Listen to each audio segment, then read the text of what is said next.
Hello cine friends, this is Siddharth Sundararajan. Rama glimpse விசஸ் கத்தனார். இந்த வீடியோவுக்கு உங்களுடைய சப்போர்ட்டுக்கு வந்துட்டு ஒரு மிகப்பெரிய நன்றியை சொல்லிக்கிறேன். 20,000 வியூஸ் போயிடுச்சு, கிட்டத்தட்ட 60-70 கமெண்ட்ஸுங்கிறது வந்துருச்சு. வியூஸுங்கிறத வச்சுட்டு ஒன்றும் பண்ண முடியாது, ஜஸ்ட் நம்பர் தான். பட் கமெண்ட்ஸுங்கிற ஒரு விஷயம் வந்துட்டு ஒரு கம்யூனிட்டி பில்ட் பண்ணும். ஒரு விஷயத்த பேசுகிறாங்க அப்படின்னா அதுக்கு ரிலேட்டடாக ரிப்ளைஸுங்கிறது கொடுப்பாங்க. அது மூலயமா அந்த கிரியேட்டருக்கு ஒரு ஃபீட்பேக்குங்கிறது போகும். அந்த வகையில் அந்த கமெண்ட் செக்ஷனில் கமெண்ட் பண்ண அத்தனை பேத்துக்குமே நன்றி. அந்த 60-70 கமெண்ட்ஸ் ப்ளஸ் அந்த 20,000 வியூஸ்க்காக தான் இந்த செப்பரேட்டான இந்த வீடியோங்கிறது வந்திருக்கு. அண்ட் ஆல்சோ ஒரு முக்கியமான விஷயத்தையுமே சொல்ல போகிறேன். அந்த வீடியோடைய கமெண்ட் செக்ஷனில் கத்தனார் படத்தை பற்றி நிறையா லோரையுமே டிஸ்கஸ் பண்ணியிருந்தீங்க, நிறைய விஷயம் பேசியிருந்தீங்க, அதுக்கான ரிப்ளைஸுமே கொடுத்துருந்தேன். அண்ட் ஆல்சோ ராமாயணா படத்தை பற்றி சில கிரிட்டிசிசம்ஸ் அண்ட் ஆல்சோ சப்போர்ட்டிவாகவுமே பேசியிருந்தீங்க. அந்த வீடியோவில் சொல்ல சில பேர் வந்துட்டு நான் அதை ராமாயணா படத்தை வந்துட்டு திட்டுறேன் அப்படின்னு நினச்சிக்கிறீங்க. பட் அப்படி கிடையாது. நான் ராமாயண படத்தை கிரிட்டிசிசம் பண்ணுறதுக்கான காரணம் என்ன அப்படின்னா, விஎஃப்எக்ஸ் அப்படிங்கிற ஒரு விஷயம் பர்ஃபெக்டாக இல்லைனா படங்கிறது எவ்வளோ சூப்பராக இருந்தாலும் ஒர்க்கே ஆகாது. அதுக்கான ரீசெண்ட் எக்ஸாம்பிள் எல்ஐகே. விஎஃப்எக்ஸுங்கிறது எவ்வளோ பர்ஃபெக்டாக இருக்கணும் அப்படிங்கிறத முடிவு பண்ணி அவங்க ரிலீஸ் டேட்ஸை தள்ளி வச்சு பர்ஃபெக்டான ஒரு விஎஃப்எக்ஸ் அவுட்டுங்கிறது வந்ததுக்கு அப்புறமா தான் அந்த படத்தை ரிலீஸ் பண்ணியிருக்காங்க. இந்த படத்தை மட்டும் விஎஃப்எக்ஸ் வந்துட்டு கம்மியாக ஒரு அளவில் பண்ணி ரிலீஸ் பண்ணியிருந்தாங்கன்னா நல்லா ஸ்ட்ரீக்கில் போய்கிட்டு இருக்கிற பிரதீப் ரங்கநாதனோட கெரியரையே இது ஸ்பாயில் பண்ணியிருக்கும். அண்ட் விக்னேஷ் சிவனுக்கு கெரியரையே க்ளோஸ் பண்ணுற அளவுக்கு ஒரு படமாக இருக்கும். ஆனால் அவங்க அதை வெயிட் பண்ணி அவ்வளோ பர்ஃபெக்டாக அந்த விஎஃப்எக்ஸுங்கிறத பண்ணதுனால தான் அந்த படம் பயங்கரமாக போயிருக்கு. ஸோ அந்த வகையில் விஎஃப்எக்ஸுங்கிறது ரொம்ப இம்பார்ட்டன்ட். ஸோ அப்படி இருக்கும்போது விஎஃப்எக்ஸுங்கிறது வந்துட்டு ரொம்ப க்ளீனாக ரொம்ப அது லிட்டரலாக க்ரீன் மேட்டில் எடுத்திருக்காங்க அப்படிங்கிற ஒரு ஃபீலுங்கிறது வந்துருச்சு அப்படின்னா அது சொதப்பிடும். எல்ஐக்கில் அது இல்லை. லிட்டரலாக வந்துட்டு அது க்ரீன் மேட்டு, அது ஏங்கிறது, அது அதில் வந்துட்டு விஎஃப்எக்ஸ் அப்படிங்கிறது யூஸ் பண்ணியிருக்காங்க அப்படிங்கிறதே அவங்க சொல்லும் போது தான் ஞாபகம் அளவுக்கு ரொம்ப ரியலிஸ்டிக்காக இருக்குது. அந்த விஷயம் ராமாயணத்தில் இருக்கணும் அப்படிங்கிறது தான் நம்மளுடைய கன்சர்னாக இருந்துச்சு. அதை தான் அந்த வீடியோவே சொல்லியிருந்தேன். ஸோ இப்போ இந்த ராமாயண படத்துக்கு ஒரு திருப்பு முனைங்கிற மாதிரி ஒரு விஷயங்கிறது நடந்திருக்கு. ஸோ அந்த விஷயத்தை தான் இந்த வீடியோவில் டிஸ்கஸ் பண்ண போகிறோம். So let's role the intro.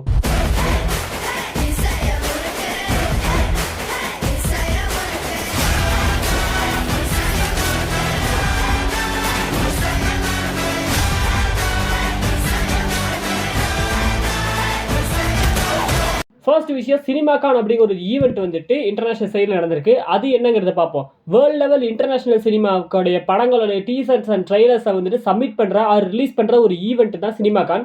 ரெண்டு முக்கியமான ஈவெண்ட்டுங்கிறது வருஷம் நடக்கும். ஒன்று காமிகான், ஒன்று சினிமாக்கான். காமிகானுங்கிறது ஒரு ஃபேன்ஸ் ஈவெண்ட். ஆடியன்ஸுக்கு தங்களுடைய படத்தோடைய ட்ரைலர்ஸ் டீசர்ஸ் எல்லாத்தையுமே போட்டு காட்டுற ஒரு ஈவெண்ட். அந்த ஈவெண்ட்டுக்கு ஃபுல்லாக இந்த காமிகான், இந்த பாப் கல்ச்சரை ஃபாலோ பண்ணுற, இன்டர்நேஷனல் சினிமா ஃபாலோ பண்ணுற, சினிமா ரசிக்கிற எல்லா ஆடியன்ஸுமே போவாங்க. அவங்களுக்கு மத்தியில் அந்த டீசர்ஸ் அண்ட் ட்ரைலர்ஸ் ஃபர்ஸ்ட் லுக்குன்னு சொல்லிட்டு எல்லாத்தையுமே ரிலீஸ் பண்ணுவாங்க.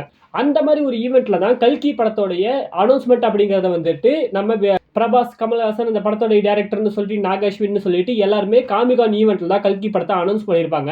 அண்ட் அது அந்த படத்துக்கு ஒரு மிகப்பெரிய ப்ரொமோஷனை இன்டர்நேஷனல் லெவலில் கிரியேட் பண்ணிச்சு. இந்தியன் சினிமாவில் அந்த படம் வந்துட்டு பயங்கரமான ஒரு ஹைப்பில் இருந்தாலும் கூட இன்டர்நேஷனல் லெவலுக்கு அந்த படத்தோட ஹைப்புங்கிறத புஷ் பண்ணதுக்கான முக்கியமான காரணம் காமிகான்ல அந்த படத்தை சப்மிட் பண்ணது தான். அப்போ நிறைய பேர் வந்துட்டு என்னடா இந்த படத்தை போய் காமிகான்ல சப்மிட் பண்றீங்க, காமிகானோட ரேஞ்சு தெரியுமாடா அப்படின்னு சொல்லிட்டு பேசிட்டு இருந்த அத்தனை பேத்துக்குமே அந்த படம் வந்துட்டு ரிலீஸ் ஆனதுக்கு அப்புறமா செருப்படி விழுகிற மாதிரி ஒரு சம்பவங்கிறது நடந்துச்சு. ஸோ இப்போதைக்கு நம்ம யஷ், இந்த படத்துல ராவணா கேரக்டர் நடிக்கிற யஷ் வந்துட்டு நம்ம ராமாயணா படத்தை கொண்டு போய் சினிமாக்கான்ல சப்மிட் பண்ணியிருக்காரு. ஸோ சினிமாக்கானுக்கும் காமிகானுக்கும் என்ன டிஃபரன்ஸ் அப்படின்னா, காமிகானுங்கிறது ஃபேன்ஸுக்காக வந்துட்டு ஸ்க்ரீன் பண்ணுற ஒரு ஈவெண்ட். ஆனால் சினிமாக்கான் அப்படிப்பட்டது இல்லை. அது ஒரு ப்ரைவேட் ஸ்க்ரீனிங். அந்த ஸ்க்ரீனிங்கில் ஒரு பக்கம் வந்துட்டு படத்தோடைய டேரக்டர்ஸ், ப்ரொடியூசர்ஸ் அவங்க வந்துட்டு அவங்களோட படத்தோட ஃபுட்டேஜையோ இல்லை டீசரையோ ட்ரைலரையோ ஃபர்ஸ்ட் லுக்கையோ இல்லை ஒரு ஐடியாவையோ கொண்டு போவாங்க. அண்ட் இன்னொரு பக்கம் இன்டர்நேஷனல் சைடில் வந்துட்டு டிஸ்ட்ரிபியூஷன் சேனல் வச்சுக்கோங்க, எக்ஸிபிட்டர், தியேட்டர் ஓனர், இந்த இண்டஸ்ட்ரியில் வந்துட்டு இன்வெஸ்டர்ஸ் அப்படின்னு சொல்லிட்டு ஏகப்பட்ட பேர் உட்காந்துருப்பாங்க. அவங்களுக்கு இந்த படத்தோட டீசர்ஸ், ட்ரெய்லர்ஸ் எல்லாத்தையுமே போட்டு காட்டுவாங்க.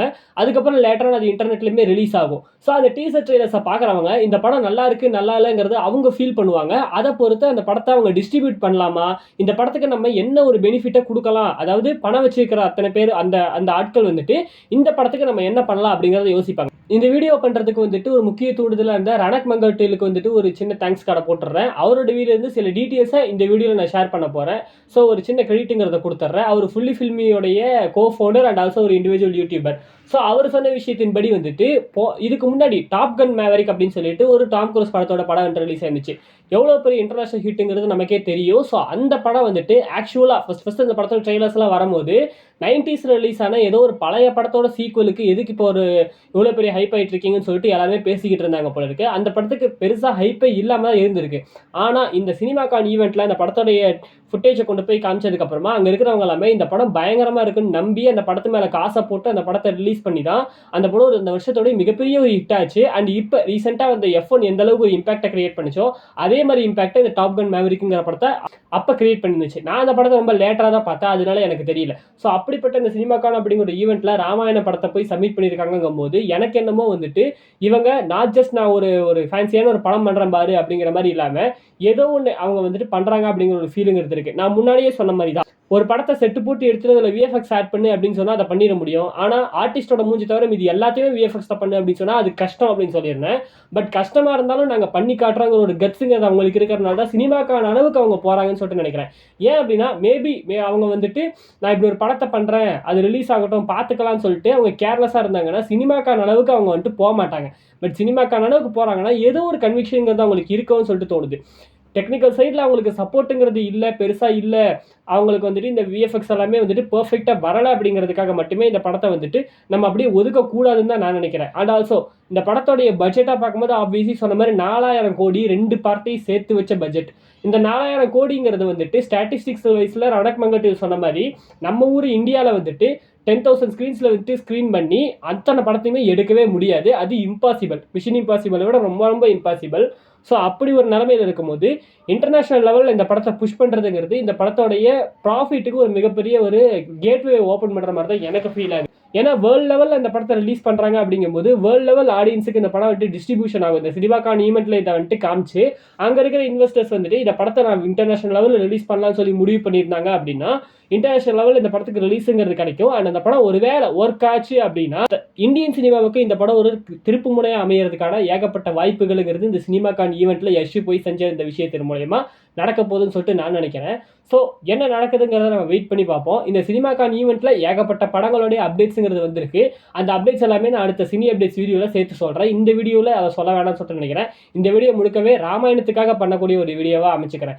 ஏன் அப்படின்னா ராமா கிளிம்ஸ் வந்துட்டு விஎஃப்எக்ஸ் சரியில்லை அப்படின்னு சொல்கிறதுக்காக தான் நான் அந்த வீடியோவே பண்ணியிருந்தேன். பட் அது கிட்டத்தட்ட வந்துட்டு கத்தனாருக்கு ஒரு மிகப்பெரிய ப்ரொமோஷன் அமைஞ்சிருச்சு என் சேனலில். அண்ட் ஆல்சோ இது ராமாயணத்து மேலே ஒரு ஹேட்டை பரப்புற மாதிரி ஒரு ஃபீலுங்கிறத கிரியேட் ஆயிடுச்சு. தெரிஞ்சோ தெரியாமலையோ அந்த படம் வந்துட்டு ஒரு தேவையில்லாத ஒரு படம் அப்படிங்கிறத நானே சொல்லிட்ட மாதிரி ஒரு ஃபீல் இருந்ததுனால தான் அதுக்காக இந்த வீடியோங்கிறத நான் பண்ணுறேன். எனக்கு இந்த 2 படமே நல்லா இருக்கணும், 2 படமே ஹிட் ஆகணும், 2 படமே இந்தியன் சினிமாவுக்கு வந்துட்டு கான்ட்ரிபியூஷன் பண்ணணுங்கிறது தான் எண்ணமே. எந்த ஒரு படமும் வந்துட்டு இந்தியன் சினிமா பேக்வர்ட்ஸில் கொண்டு போகிற மாதிரி அமைஞ்சிடக்கூடாது அப்படின்னு சொல்லிட்டு நான் நினைக்கிறேன். ஸோ அந்த வகையில் இந்த படம் கண்டிப்பாக அப்படி அமையும்னு சொல்லிட்டு நம்புகிறேன். ஸோ பார்ப்போம் என்ன நடக்குது அப்படின்னு சொல்லிட்டு. ஸோ அடுத்த ஃபுட்டேஜுங்கிறது பர்ஃபெக்டாக வரும்னு சொல்லிட்டு நம்ம நம்புவோம். அண்ட் சினிமாக்கான அளவுக்கு போயிருக்காங்கும் போது கண்டிப்பாக நல்லா வரும்னு சொல்லிட்டு நினைக்கிறேன். நீங்கள் இந்த சினிமாக்கான ஈவெண்ட்டில் வந்துட்டு ராமாயணா படத்தை ப்ரெசென்ட் பண்ணதை பற்றி என்ன நினைக்கிறீங்க? அண்ட் யஷ் வந்துட்டு இதை ஒத்தாலாக பண்ணியிருக்காரு. ஸோ இந்த ப்ரொடியூசருக்கு அவங்கெல்லாம் இன்வால்வ் ஆகாமல் யஷ் இதை எஃபர்ட் எடுத்து பண்ணியிருக்காருங்கும் போது யஷ் வந்துட்டு ஏதோ ஒரு வகையில் சினிமாவில் ரொம்பவும் வந்துட்டு அவர் ஒட்டிகிட்டு இருக்கிற மாதிரி ஒரு ஃபீலுங்கிறது இருக்குது. டாக்ஸிக் படத்துலேருந்தே வந்துட்டு அவருடைய அந்த கன்விக்ஷனுங்கிறது அவருடைய அந்த முடிவுகளுங்கிறது அவருடைய படங்களில் வந்துட்டு முக்கியமாக எடுக்கப்படுறதுக்கு வந்துட்டு அவருடைய கையுமே உள்ளே இருக்குங்கிறது ரொம்ப பாராட்டக்கூடிய விஷயம். அதை பற்றி என்ன நினைக்கிறீங்க, இந்த படத்தை பற்றி என்ன நினைக்கிறீங்கிறத கமெண்ட்ஸில் சொல்லுங்கள். உங்களுடைய சப்போர்ட்டுக்கு ரொம்ப ரொம்ப நன்றி. தொடர்ந்து உங்களுடைய சப்போர்ட்டை கொடுத்துக்கிட்டே இருங்க அப்படிங்கிறத சொல்லிட்டு உங்களை நான் அடுத்த அமேசிங் வீடியோவில் வந்து பார்க்குறேன். அது வரைக்கும் பாய் ஃப்ரெண்ட்ஸ். இதான் சந்தரஜன். போயிட்டு வரேன். பாய்.